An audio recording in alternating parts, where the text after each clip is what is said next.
യാ അയ്യുഹല്ലദീന ആമനൂ, ഈമാനുള്ളവരെ, വിശ്വാസികളെ, അത്തിഉല്ലാഹ, നിങ്ങൾ അല്ലാഹുവിനെ അനുസരിക്കണേ, വഅത്തിഉർ റസൂല, അല്ലാഹുവിന്റെ റസൂലിനെയും അനുസരിക്കണേ, വഉലിൽ അംരി മിൻകും, നിങ്ങളിൽ നിന്നുള്ള കൈകാര്യകർത്താക്കളെയും നിങ്ങൾ അനുസരിക്കണേ.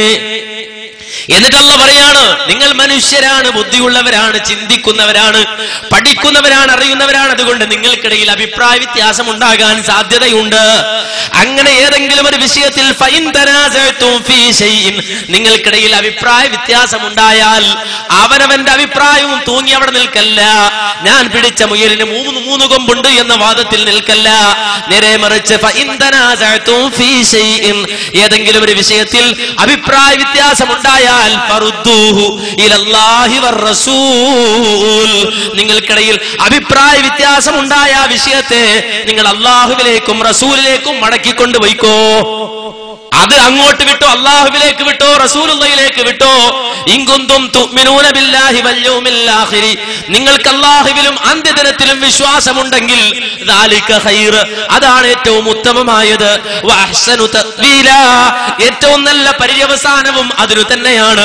അതുകൊണ്ട് നിങ്ങൾക്കിടയിൽ അഭിപ്രായ വ്യത്യാസമുള്ള വിഷയങ്ങളെ ഖുർആനിലേക്കും സുന്നത്തിലേക്കും മടക്കിക്കോ, അവിടുന്ന് തീർപ്പ് നേടിക്കോ. അങ്ങനെ അവിടുന്ന് വിധി വന്നാൽ, അവിടുന്ന് തീർപ്പ് വന്നാൽ പിന്നെ ഒരിക്കലും നിങ്ങളുടെ മനസ്സിൽ വെറുപ്പുണ്ടാകാൻ പാടില്ല, അതിനോട് നീരസമുണ്ടാകാൻ പാടില്ല. നേരെ മറിച്ച് നിങ്ങൾ പറയണം, സമിഅനാ വഅതഅനാ, ഞങ്ങൾ കേട്ടുപോയി, അനുസരിച്ചു പോയി എന്ന് പറയണം. ഉഫ്രാനക റബ്ബനാ, ഞങ്ങൾ റബ്ബേ, ഞങ്ങളുടെ ജീവിതത്തിൽ എന്തെങ്കിലും ഒരു അപാകത വന്നു പോയിട്ടുണ്ടെങ്കിൽ പുറത്തു തരണേ എന്ന് അല്ലാഹുവിനോട് പ്രാർത്ഥിക്കണം. ഇതാണ് വിശുദ്ധ ഖുർആൻ പറഞ്ഞത്. ഇതാണ് മുജാഹിദുകൾ കേരളത്തിൽ പഠിപ്പിച്ചു കൊടുത്തത്. നിങ്ങൾക്കിടയിൽ അഭിപ്രായ വ്യത്യാസം ഉണ്ടെങ്കിൽ അവനവന്റെ അഭിപ്രായങ്ങളെ സ്വീകരിച്ചുകൊണ്ട്, അവനവന്റെ അഭിപ്രായങ്ങളിൽ തൂങ്ങിക്കൊണ്ട് ഒരിക്കലും അതിന്റെ പിന്നാലെ നിങ്ങൾ കൂടാൻ പാടില്ല. നേരെ മറിച്ച് ഖുർആനും സുന്നത്തും സ്വീകരിക്കണം. ഇത് പറഞ്ഞപ്പോൾ പല ആളുകൾക്കും പ്രയാസമായി. അത് പറ്റൂല, ചില ആളുകൾ അതിന് കാരണമുണ്ട്. അത് പറ്റൂല എന്ന് പറയാൻ കാരണമുണ്ട്. അത് ഞാൻ ഇൻഷാ അല്ലാഹ് പിന്നീട് വരുമ്പോ നിങ്ങൾക്ക് മനസ്സിലാവും. അത് പറ്റൂല. പക്ഷെ ഒരു മുസ്ലിമിന് ഈ വിഷയത്തിൽ ഒരു സംശയം ഉണ്ടാകേണ്ടതില്ല. അഭിപ്രായ വ്യത്യാസം ഉണ്ടാകും. ഇത് ആർക്കും മനസ്സിലാകുകയും ആർക്കും ഉൾക്കൊള്ളാൻ കഴിയുകയും ചെയ്യുന്ന കാര്യമാണ്. അള്ളാഹുവിലേക്കും റസൂലിലേക്കും മടക്കുക എന്ന് പറഞ്ഞാൽ അത് ഏതൊരു മുസ്ലിമും സ്വീകരിക്കേണ്ട കാര്യമാണ്. അതിൽ അഭിപ്രായ വ്യത്യാസം ഉണ്ടാകേണ്ടതില്ല എന്ന് മുസ്ലിം ഉമ്മത്ത് മനസ്സിലാക്കും. പക്ഷേ ദൗർഭാഗ്യം എന്ന് പറയട്ടെ, കേരളത്തിലെ ചില ആളുകൾ അവര് പറഞ്ഞു ഇത് പറ്റൂല, ഇത് നമുക്ക് പറ്റൂല, മുജാഹിദുകളുടെ ഈ നിലപാട് നമുക്ക് പറ്റൂല.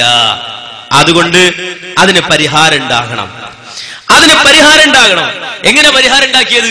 ഇതിൽ പറയുന്നത് കാണാം. സമസ്ത 70ാം വാർഷിക സുവനീറിൽ പറയുന്നത് കാണാം. 1924 കേരള ജംഇയ്യത്തുൽ ഉലമ രൂപീകരിച്ചു. അപ്പോ നമ്മൾ എന്തെടുത്തെന്നറിയോ?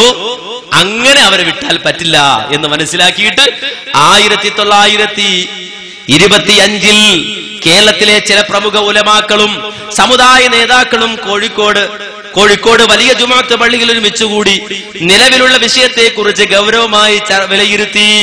തുടർന്ന് മുഹമ്മദ് മീറാൻ മുസ്ലിയാർ പ്രസിഡന്റും പാറോൽ ഹുസൈൻ മുസ്ലിയാർ സെക്രട്ടറിയുമായി സമസ്ത കേരള ജംഇയ്യത്തുൽ ഉലമ എന്ന പേരിൽ ഒരു ഉലമാ സംഘടനയ്ക്ക് രൂപം നൽകി. കണ്ടോ?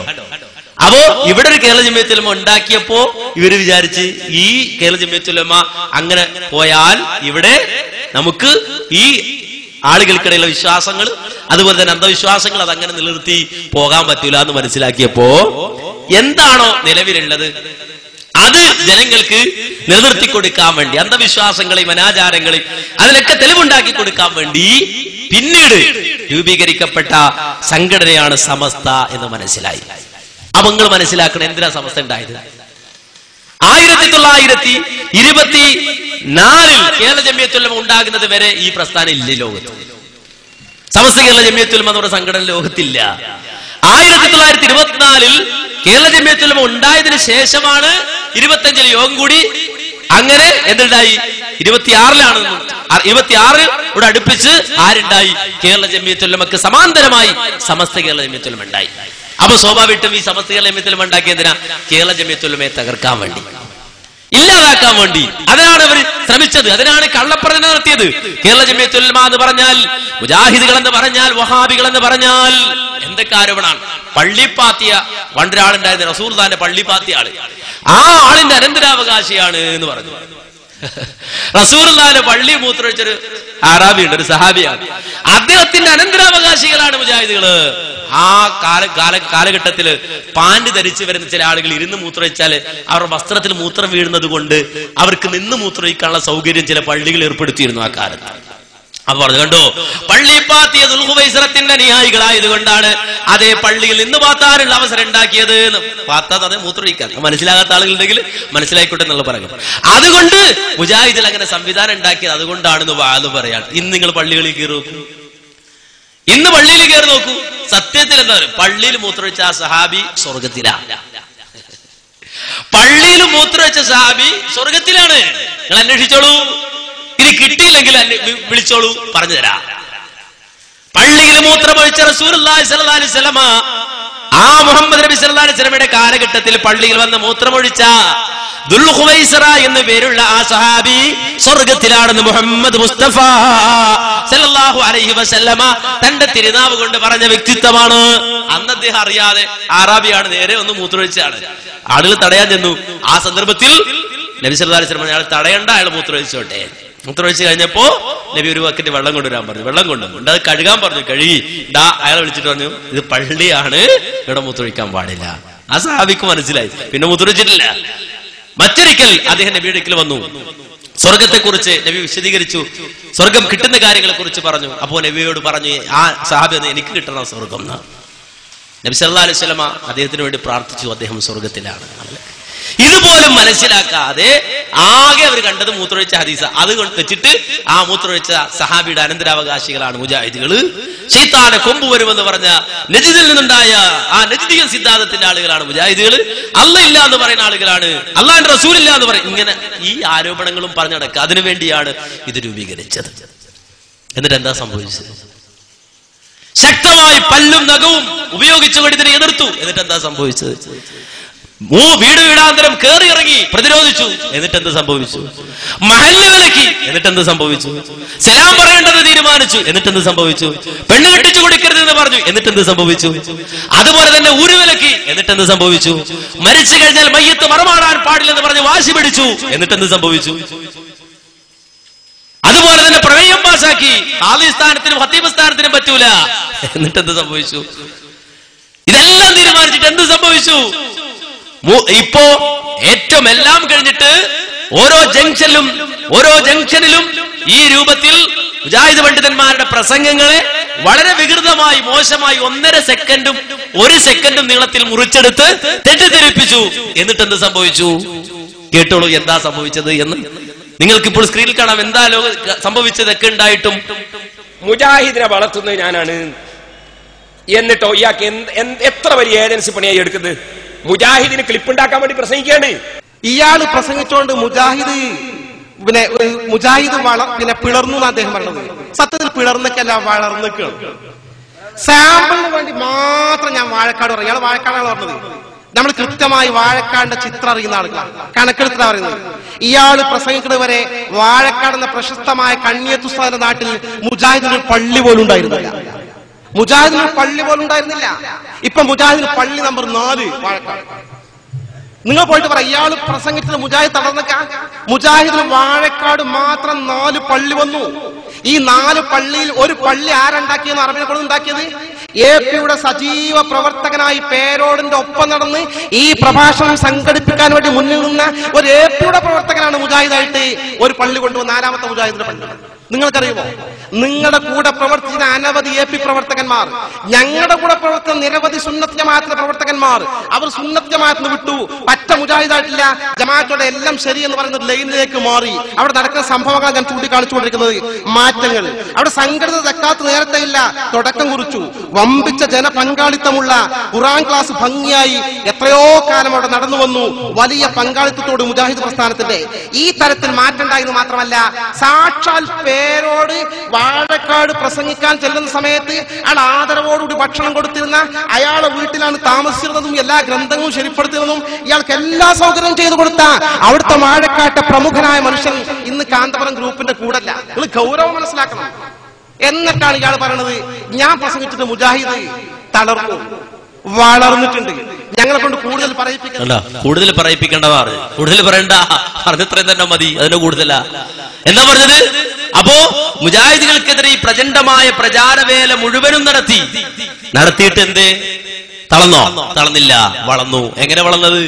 ആളുകൾ ഇത് കേട്ടു, ഇവര് പറയുന്നത് ശരിയാണോ എന്ന് പരിശോധിച്ചു, മുജാഹിദുകൾക്ക് എന്താണ് പറയാനുള്ളതെന്ന് കേട്ടു. അങ്ങനെ കേട്ടപ്പോൾ ഇത് ശരിയാണെന്ന് മനസ്സിലാക്കി. അങ്ങനെയാണ് ആളുകൾ ഈ പ്രസ്ഥാനത്തിലേക്ക് വരുന്നത്. അല്ലാതെ വേറൊരു ഉദ്ദേശത്തോടെ ഈ പ്രസ്ഥാനത്തിലേക്ക് വന്നാൽ ഒന്നും ഉണ്ടാവൂല. ഭൗതികമായിട്ട് ഒരാൾ മുജാഹിദ് ആകുന്നത് വരെ പ്രശ്നം ഉണ്ടാവില്ല.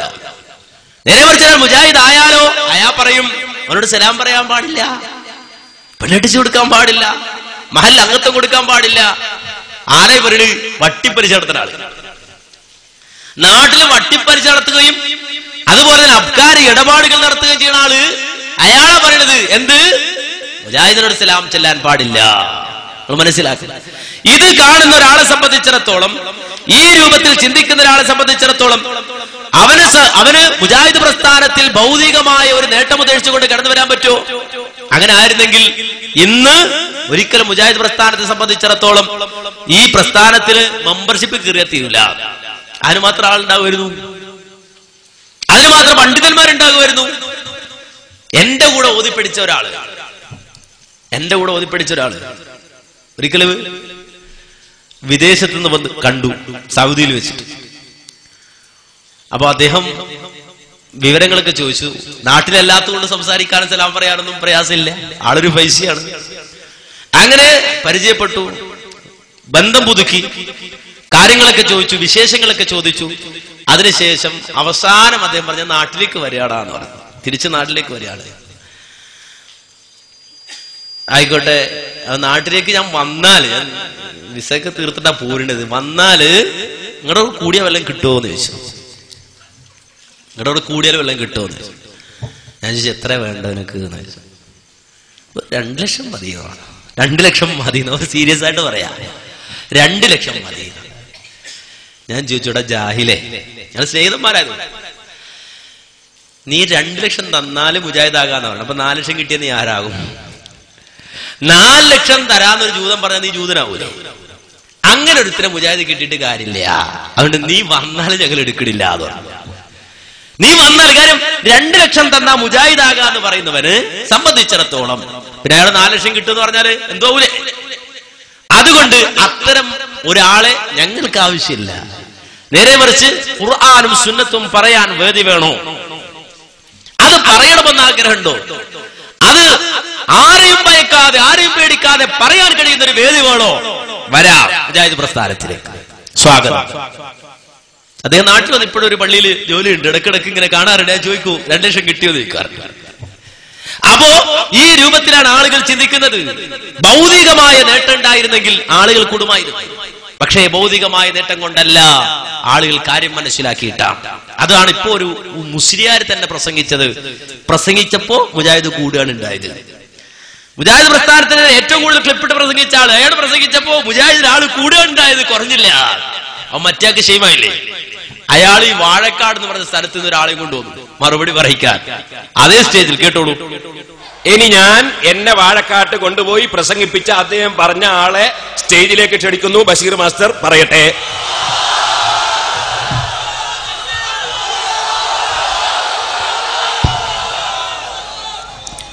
അസ്സലാമു അലൈക്കും വറഹ്മത്തുള്ളാഹി വബറകാതുഹു. അൽഹംദുലില്ലാഹി റബ്ബിൽ ആലമീൻ വസ്സലാത്തു വസ്സലാമു അലാ അഷ്റഫിൽ മഖ്ലൂഖീൻ വഅലാ ആലിഹി വസഹ്ബിഹി അജ്മഈൻ. ഈ സൗണ്ട് നിങ്ങൾക്ക് വാഴക്കാട് 9 പ്രാവശ്യം പേരോട് ഉസ്താദ് ഗണന നടത്തിയപ്പോൾ സ്വാഗതം പറഞ്ഞ പരിചയമുണ്ടാകും എന്ന് എനിക്കറിയാം. ആ പരിപാടി അവിടെ സംഘടിപ്പിച്ചിരുന്നതും അതിന് ഉസ്താദിനെ ഇവിടുന്ന് കൊണ്ടുപോയിരുന്നതും അതിൻ്റെ മുഖ്യ പ്രവർത്തകൻ ഞാൻ തന്നെയായിരുന്നു. റബ്ബിന്റെ തൗഫീഖ് കൊണ്ട് ഇതിന്റെ യാഥാർത്ഥ്യം നിങ്ങളുടെ മുമ്പിൽ ഞാൻ പറയുകയാണ് സഹോദരന്മാരെ. പക്ഷെ ഇദ്ദേഹത്തിന്റെ ഈ ക്ലിപ്പ് കേട്ടപ്പോൾ എനിക്കൊരു സമാധാനമായി. കാരണം വഹാബിന്റെ അതേ കോലത്തിലുള്ള ഒരു വേഷത്തിലാണ് ഈ കാര്യം അയാൾ പറഞ്ഞത്. കാരണം ഒരു മുസ്ലിയാരുടെയോ വേഷത്തിലാണ് പറഞ്ഞതെങ്കിൽ നമുക്ക് വലിയ ദുഃഖമായിരുന്നു. വാഴക്കാട് പേരോട് ഉസ്താദ് പ്രസംഗിച്ചിട്ട് ഏകദേശം 14-15 കൊല്ലമാണ് ആയത്. ഞാൻ എനിക്ക് 43 വയസ്സായി.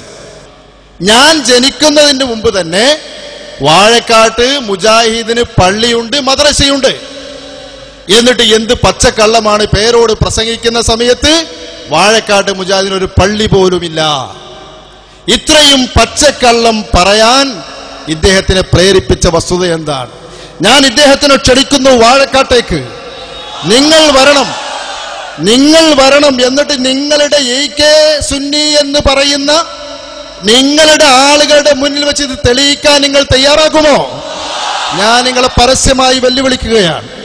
സഹോദരന്മാരെ, ഈ രീതിയിലുള്ള പച്ചനുണകൾ മാത്രമല്ല, ഈ പള്ളി അവിടെ ഉണ്ടായിരുന്നു. നിങ്ങൾക്കൊക്കെ, കേരളത്തിലെ ആളുകൾക്കൊക്കെ വാഴക്കാടിന്റെ ചരിത്രം അറിയില്ലേ?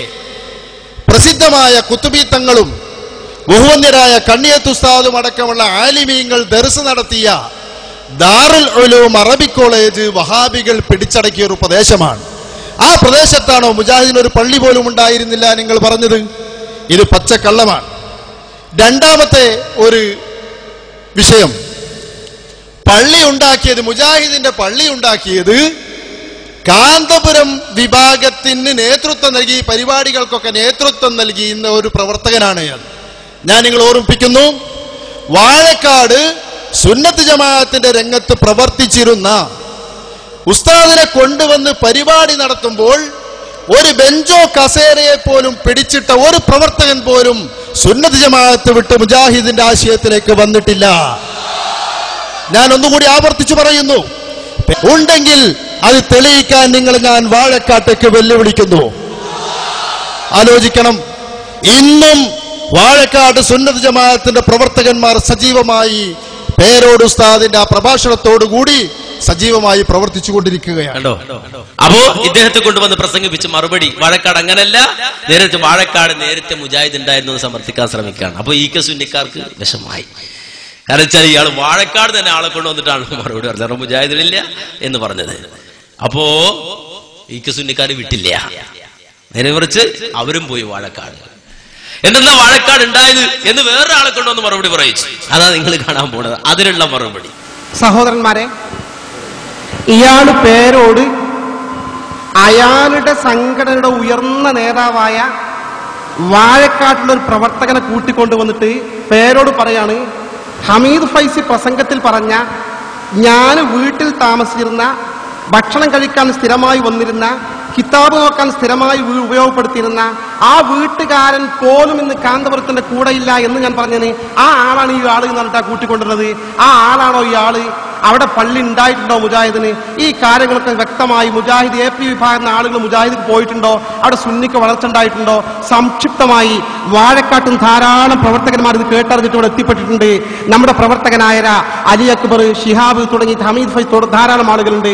ഇൻഷാ അല്ലാഹ് ഷിഹാബ് വാഴക്കാട് അനുഭവത്തിന്റെ വെളിച്ചത്തിൽ ആ സത്യം നിങ്ങൾ നേരിട്ട് കേൾപ്പിക്കും. വാഴക്കാട്ടുകാർ പറയട്ടെ ഇതിന്റെ സത്യം. അസ്സലാമു അലൈക്കും. ഇപ്പോ എന്റെ നാട്ടുകാരനായ ഒരു വ്യക്തി പറഞ്ഞതിന്റെ അടിസ്ഥാനത്തിലാണ് എനിക്കിവിടെ എഴുന്നേറ്റ് നിൽക്കേണ്ടി വന്നത്. അദ്ദേഹം ഒരുപക്ഷെ സ്വാഗതം പറയുകയും അല്ലെങ്കിൽ ഒരു പ്രഭാഷണം നടത്തുകയും ചെയ്തിട്ടുണ്ടെങ്കിലും പിന്നീട് നടന്ന കാര്യങ്ങളൊന്നും ഒരുപക്ഷെ അദ്ദേഹം അറിഞ്ഞിട്ടുണ്ടാവില്ല. ഞാൻ തുടർന്ന് പറയാൻ ആഗ്രഹിക്കുന്നു. വാഴക്കാട് മുജാഹിദിന് പള്ളി ഉണ്ടായിരുന്നു ആദ്യം തന്നെ എന്നാണ് ആ വ്യക്തി പറഞ്ഞിട്ടുള്ളത്. തീർച്ചയായും ഈ കേൾക്കുന്ന ആളുകൾക്ക് വാഴക്കാട് വന്ന് പരിശോധിക്കാം. അവിടെ മുജാഹിദിന് മാത്രമായിട്ട് ഒരു പള്ളിയും ഉണ്ടായിരുന്നില്ല. അവിടെ മുജാഹിദും ജമാഅത്തും എല്ലാവരും കൂടി നിസ്കരിക്കുന്ന ഒരു പള്ളിയായിരുന്നു ഉണ്ടായിരുന്നത്. ആ പള്ളി പേരോട് വന്ന് പ്രസംഗിച്ചപ്പോ അവിടുത്തെ മുജാഹിദ് സംഘടനാപരമായി കെട്ടുറപ്പോട് കൂടി ആയപ്പോ അവർ ആ പള്ളി ഏറ്റെടുത്ത് നടത്താൻ കെൽപ്പുള്ളവരായി മാറി. അതാണ് പേരോട് അവിടെ വന്ന് പ്രസംഗിച്ചതിന്റെ ഒരു ഗുണം. പിന്നെ വാഴക്കാട് 4 പള്ളി പുതുതായി ഉണ്ടായി എന്ന് ഹമീദ് ഫൈസി പറഞ്ഞ കാര്യം, അവിടെ 4 പള്ളിയല്ല ഉണ്ടായിട്ടുള്ളത്, 5 പള്ളി ഉണ്ടായിട്ടുണ്ട്. 6ാമത്തെ പള്ളി റെഡി ആയിക്കൊണ്ടിരിക്കുകയാണ്. പരിശോധിക്കാൻ വേണ്ടി ഞാൻ ആ സ്ഥലവും കൂടി പറയാണ്. വാഴക്കാട് താഴങ്ങാടി ഒരു പള്ളി, എടശ്ശേരിക്കുന്നത്ത് പള്ളിയും മദ്രസയും, വാഴക്കാട് ചെറുവട്ടൂർ മുജാഹിദ് പള്ളി, ചീനി ബസാറിൽ ഒരു പള്ളി, പൂവാടിച്ചാലിൽ ഒരു പള്ളി, അവസാനം പറഞ്ഞ ഈ രണ്ട് പള്ളിയും പേരോട് പ്രസംഗിച്ചതിന്റെ ഇടത്തും വലത്തുമായിട്ടാണ് ഉണ്ടായിട്ടുള്ളത്. പേരോട് പ്രസംഗിച്ച സദസ്സിന്റെ ഇടത്തും വലത്തുമായിട്ടാണ്, അതിനരികിലായിട്ടാണ് ഈ രണ്ട് പള്ളിയും ഉണ്ടായിട്ടുള്ളത്. ആറാമത്തെ പള്ളി വാഴക്കാട് ഗവൺമെന്റ് ഹൈസ്കൂളിന്റെ മുന്നിൽ ഇപ്പൊ KNM സ്ഥലമെടുത്തുകൊണ്ട് അവിടെ പള്ളി ഉണ്ടാക്കാൻ വേണ്ടി ഒരുങ്ങുന്നുണ്ട്. പിന്നെ അദ്ദേഹം പറഞ്ഞൊരു കാര്യമുണ്ട്, ബെഞ്ചും ഡെസ്കും പിടിച്ച ഒരു വ്യക്തി പോലും AP-യിൽ നിന്ന് മാറിയിട്ടില്ല. വാഴക്കാട്ട് ഈ പരിപാടിക്ക് പാട്ടപ്പിരിവ് നടത്തിയ എനിക്ക് വ്യക്തിപരമായി അറിയുന്ന ഒരു സുഹൃത്തുണ്ട്. അങ്ങനെ നിരവധി ആളുകളുണ്ട്. ആ ആളെ നേരിൽ സംസാരിക്കാൻ അദ്ദേഹം റെഡിയാ. ഞാൻ ഈ ശബ്ദം ശ്രവിക്കുന്ന മറ്റ് സംഘടനാ പ്രവർത്തകരെ ഞാൻ വെല്ലുവിളിക്കുകയാണ്. അദ്ദേഹത്തിന് മുന്നിലേക്ക് കൂട്ടിക്കൊണ്ടുപോകാൻ ഞാൻ റെഡിയാണ്. അദ്ദേഹം പറഞ്ഞു തരും നിങ്ങൾക്ക് അദ്ദേഹം SSF-കാരനായിരുന്നോ, എന്തുകൊണ്ട് SSF നിന്ന് മാറി എന്നെല്ലാം അദ്ദേഹം പറഞ്ഞു തരും. പിന്നീട് പറഞ്ഞൊരു കാര്യം, പേരോട് പ്രസംഗത്തിന് വരുമ്പോൾ അദ്ദേഹത്തിന് സൗകര്യം ചെയ്തു കൊടുത്ത വ്യക്തി ഇദ്ദേഹമാണെന്നുള്ളതാണ്. പേരോടിന്റെ പ്രഭാഷണത്തിന് സ്വാഗതം പറഞ്ഞു, ഹെൽപ്പുകളെല്ലാം ചെയ്തിട്ടുണ്ടാവാം. പക്ഷെ പേരോട് പ്രസംഗത്തിന് വേണ്ടി വരുമ്പോ കയറിയിരിക്കുന്ന പള്ളിയോട് ചേർന്നിട്ടുള്ള ഒരു വീടുണ്ടായിരുന്നു. ആ വീട്ടിൽ വെച്ചിട്ടാണ് അദ്ദേഹം റെഫറൻസ് നടത്താറുള്ളത്, കാര്യങ്ങൾ ചർച്ച ചെയ്യാറുള്ളത്. ഇങ്ങനെയുള്ള കാര്യങ്ങളെല്ലാം ചെയ്തിരുന്ന, അതിന് സഹായം ചെയ്തിരുന്ന ഒരു പ്രമുഖനായ വ്യക്തിയുണ്ട്. ഈ വാഴക്കാട്ടങ്ങാടിയിൽ അവിടെ പള്ളിയും മദ്രസയും കൊണ്ടുവരുവാൻ വേണ്ടി പ്രവർത്തിച്ച പ്രമുഖനായ ഈ വ്യക്തി ഇന്ന് അദ്ദേഹം ആ പള്ളിയിൽ കയറാതെ തൊട്ടപ്പുറത്തെ പള്ളിയിലേക്കാണ് പോകുന്നത്. ഞാൻ ഇത് കേൾക്കുന്ന ആളുകളെ ഈ കാര്യങ്ങൾ നേരിൽ കണ്ടു ബോധ്യപ്പെടണമെങ്കിൽ നിങ്ങൾ വന്നാൽ അത് കാണിച്ചു തരാൻ വാഴക്കാട്ടുള്ള SKSF-ന്റെ പ്രവർത്തകർ തയ്യാറാണ് എന്നുകൂടി ഞാൻ ഈ അവസരത്തിൽ പറയുകയാണ്. പിന്നെ അതോടൊപ്പം എനിക്ക് ചോദിക്കാനുള്ള ഒരു കാര്യം, വാഴക്കാട്ടുകാരനായ ഞങ്ങൾക്കൊക്കെ മനസ്സിൽ തോന്നിയ ഒരു കാര്യമാണ്, വാഴക്കാട്ട് പേരോട് വന്ന് പ്രസംഗിച്ചിട്ട് എന്ത് ഗുണം അഹ്ലുസുന്നത്ത് വൽ ജമാഅത്തിന് കിട്ടി? ഓംലെറ്റ് അടിക്കുന്ന ആളുകൾ കുറച്ച് കാശുണ്ടാക്കി എന്നുള്ളതല്ലാതെ വാഴക്കാട്ട് പഞ്ചായത്തിന് സുന്നി സമുദായത്തിന് ഒരു ഗുണവും കിട്ടിയിട്ടില്ല. അവിടെയുള്ള എത്രയോ പ്രവർത്തകര് മുജാഹിദിലേക്ക് മാറിയിട്ടുണ്ട് എന്നുള്ളതല്ലാതെ ഇവരുടെ പ്രവർത്തനം കൊണ്ട് അവിടെ ഒരു മുജാഹിദ് പ്രവർത്തകനെ സുന്നിയിലേക്ക് കൊണ്ടുവന്നിട്ടുണ്ട് എന്ന് പറയുകയാണെങ്കിൽ ഞങ്ങൾ ഇതുവരെ കണ്ടിട്ടില്ല, ഞങ്ങൾ ഇതുവരെ അറിഞ്ഞിട്ടില്ല. ഞങ്ങളടുത്ത് സജീവ SKSF-ന്റെ പ്രവർത്തകരാ.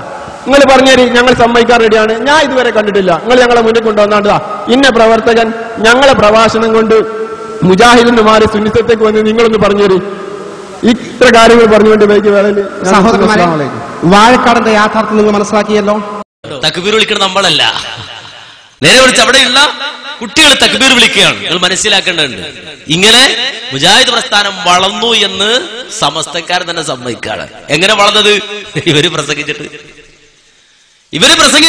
കാര്യം എന്താ? ഇവരുടെ പ്രസംഗിച്ചതും ഇവർ ജനങ്ങളെ പഠിപ്പിച്ചതും എന്താ പഠിപ്പിച്ചത്? ഇസ്ലാമാണെന്ന് പറഞ്ഞിട്ട് ഖുർആൻ പഠിക്കണ്ടായി, ഖുർആൻ പഠിക്കണ്ടെന്നാ പ്രസംഗിച്ചത്. എഴുതിയത് അല്ലേ? വെറുതെയാണോ? അല്ല. കാര്യം എന്താ? കേരളത്തിൽ മുജാഹിദ് പ്രസ്ഥാനം കടന്നു വന്നിട്ട് ഖുർആൻ പഠിക്കണം, മനസ്സിലാക്കണമെന്ന് പറയുകയും അതിനുവേണ്ടി ഖുർആൻ പരിഭാഷകൾ തയ്യാറാക്കുകയും ഖുർആൻ ക്ലാസുകൾ നടത്തുകയും ചെയ്തപ്പോൾ അത് കണ്ടിട്ട് ചില ആളുകൾ അതിനെ പിന്തുടർന്നുകൊണ്ട് രംഗത്ത് വന്ന ഘട്ടത്തിൽ 1982 ജനുവരി മാസത്തിൽ പുറത്തിറങ്ങിയ പുസ്തകമാണിത്. ഈ പുസ്തകത്തിന്റെ പേര് തന്നെ തഹ്ദീറുൽ ഇഖ്വാൻ മിൻ തർജിമത്തിൽ ഖുർആൻ എന്നാണ്. തഹ്ദീറുൽ ഇഖ്വാൻ മിൻ തർജിമത്തിൽ ഖുർആൻ. എന്താണ് ഈ പുസ്തകം? ഈ പുസ്തകത്തിന്റെ പേരിന്റെ അർത്ഥം എന്താണ്? തഹ്ദീറുൽ ഇഖ്വാൻ, സഹോദരങ്ങളെ നിങ്ങൾക്ക് നൽകുന്ന മുന്നറിയിപ്പ്. മിൻ തർജിമത്തിൽ ഖുർആൻ, ഖുർആൻ ഭാഷാന്തരം ചെയ്യുന്നതിൽ നിന്ന്, ഖുർആൻ പരിഭാഷപ്പെടുത്തുന്നതിൽ നിന്ന് നിങ്ങൾക്ക് നൽകുന്ന മുന്നറിയിപ്പ് എന്ന പേരിൽ ഒരു പുസ്തകം തന്നെ പുറത്തിറങ്ങുകയാണ്. ഖുർആൻ പരിഭാഷപ്പെടുത്തുന്നതിൽ നിങ്ങൾക്ക് താക്കീത് നൽകുന്നു എന്ന് പറയുന്ന എന്ന പേരിൽ പുറത്തിറങ്ങിയ പുസ്തകം. ആ പുസ്തകത്തിന്റെ 16-ാമത്തെ പേജിൽ പറയുന്നത്, വിശുദ്ധ ഖുർആനിൽ നിന്ന് ഒരായത്തിന്റെയും അർത്ഥം പഠിക്കൽ പൊതുജനങ്ങൾക്ക് നിർബന്ധമില്ല. ഖുർആനിൽ നിന്നൊരായത്തിന്റെയും അർത്ഥം പഠിക്കൽ പൊതുജനങ്ങൾക്ക് നിർബന്ധമില്ല. ഓതൽ നിർബന്ധമായത് ഫാത്തിഹ മാത്രമാണ്. ഓതൽ നിർബന്ധമായ ഒറ്റ സൂറത്തേയുള്ളൂ വിശുദ്ധ ഖുർആനിൽ. അങ്ങനെ ഓതൽ നിർബന്ധമായ സൂറത്ത്, ഓതൽ നിർബന്ധമായ ഒരൊറ്റ സൂറത്ത് അത് സൂറത്തുൽ ഫാത്തിഹ മാത്രമാണ്. ആ ഫാത്തിഹയുടെ പോലും അർത്ഥം പഠിക്കൽ നിർബന്ധമില്ല, പ്രത്യേകം സുന്നത്തുമില്ല. ആ ഫാത്തിഹയുടെ പോലും അർത്ഥം പഠിക്കൽ നിർബന്ധമില്ല, പ്രത്യേകം സുന്നത്തുമില്ല. ഇത് പറയാനായി പുസ്തകം എഴുതി. നിങ്ങൾ മനസ്സിലാക്കണം, വിശുദ്ധ ഖുർആനിൽ നിന്ന് ഓതൽ നിർബന്ധമായ ഒരൊറ്റ സൂറത്തേയുള്ളൂ. ആ സൂറത്തിന്റെ ആ അർത്ഥം പോലും പഠിക്കൽ നിർബന്ധമില്ല, സുന്നത്ത് പോലുമില്ല എന്ന് പറയാൻ 1982 കാലഘട്ടത്തിൽ പുസ്തകം എഴുതി. ഇത് ഏത് മുസ്ലിമാ സ്വീകരിക്കാം? ഏത് മുസ്ലിമാ ഇത് സ്വീകരിക്കാം? ആർക്കാ ഇത് ഉൾക്കൊള്ളാൻ കഴിയുക?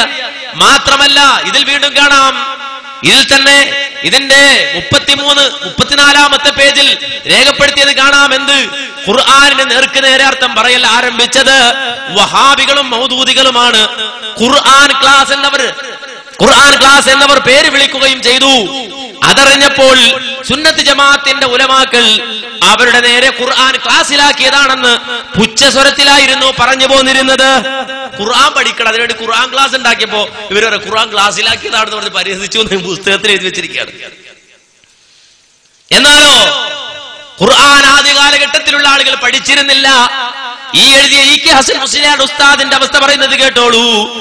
മാത്രമല്ല പഴയ ആലിമീങ്ങൾ ഖുർആൻ വാക്കുകൾ, എന്റെ ഉസ്താദുമാരടക്കം പഴയ ആലിമീങ്ങൾ ഖുർആൻ വാക്കുകൾ ഉദാഹരണമായി വരുമ്പോൾ അതിന്റെ വിധി വിവരിച്ചു തരികയല്ലാതെ അർത്ഥം പറയാറില്ല.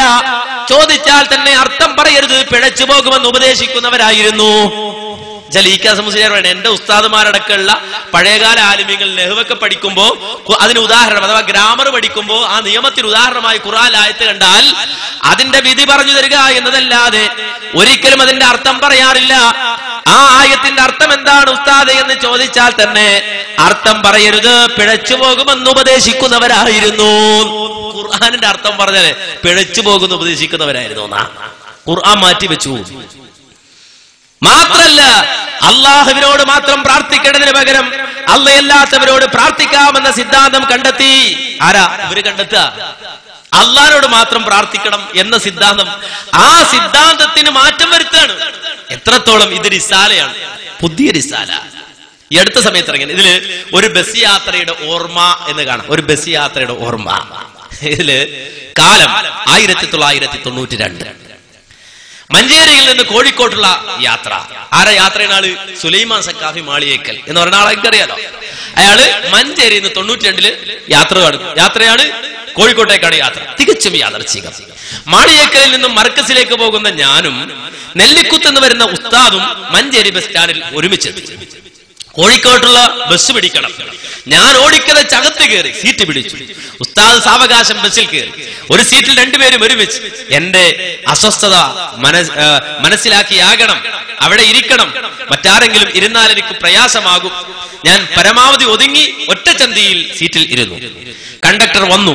ടിക്കറ്റ് വാങ്ങാൻ ഞാൻ കീശയിൽ കൈവച്ചു. ഉസ്താദ് കൈക്ക് പിടിച്ചു. നിങ്ങൾ മുത്തല്ലിമാണ്, ടിക്കറ്റ് ഞാൻ എടുക്കാം. സ്നേഹപൂർവ്വമായി നിർബന്ധത്തിന് ഞാൻ വഴങ്ങേണ്ടി വന്നു. മഞ്ചേരി ജംഗ്ഷനിൽ നിന്ന് ബസ് കോഴിക്കോട് റോഡിൽ പ്രവേശിച്ചതോടെ ഉള്ള ആ ദൃശ്യം എന്റെ ദൃഷ്ടിയിൽപ്പെട്ടു. നീണ്ടു നിവർന്നു കിടക്കുന്ന വെള്ള നിറമുള്ള ചുവരിൽ നെടുങ്കൻ അക്ഷരത്തിൽ ഒരു ചുവരെഴുത്ത്. ഒരു വലിയ മതിലിൽ നെടുങ്കൻ അക്ഷരത്തിൽ ഒരു ചുവരെഴുത്ത്. എന്താ ചുവരെഴുത്ത്? പ്രാർത്ഥന അള്ളാഹുവിനോട് മാത്രം. അതാണ് എഴുതി വെച്ചിരിക്കുന്നത്.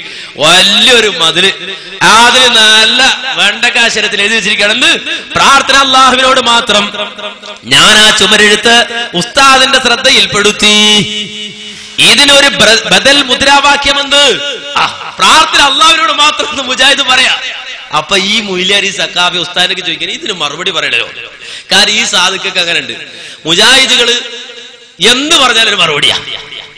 എന്ത് പറഞ്ഞാലും മറുപടിയാണ്. ഇത് അങ്ങനെ ശൈലി സ്വീകരിച്ച ആൾക്കാരാ. അതുകൊണ്ടാ പണ്ട് നെയ്യൻ ഒരു മുസ്ലിയാർ എന്ന് പറഞ്ഞ മുസ്ലിയാർ ഉണ്ടായിരുന്നു. ആ മുസ്ലിയാര് തന്റെ അനുഭവം പറഞ്ഞ എന്താണെന്നറിയാം.